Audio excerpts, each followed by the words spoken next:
From thetraderguy.com, this is Chris taking a look at Euro Swissy. It's October 24th. You can see that we have tried to rally again during this session and continue to fail right about 99, maybe just a little under.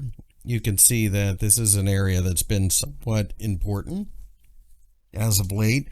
But what really caught my eye, and it wasn't even the fib, I mean, I guess you're right around the 38.2, is the fact that we had this massive risk-on rally late on Friday, but this pair typically goes up with risk appetite and down with risk aversion. And look at the candlestick we formed. It's not a healthy-looking candlestick at all.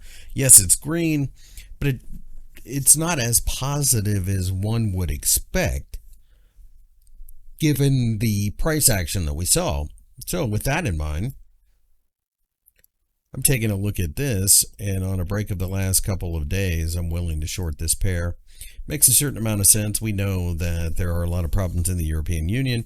Granted, a lot of that does bleed over into the Swiss economy, but the Swiss franc also has that safety aspect to it that a lot of traders use it as a safety currency.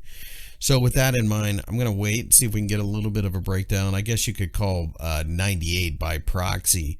And then below there, I'm more than willing to short this pair. You know, clearly the trend is to the downside. If we do break out above these highs over here, could find ourselves up in this mess before we start rolling over again. But that would take an exceptionally strong euro, which is something I'm not really looking for at this point.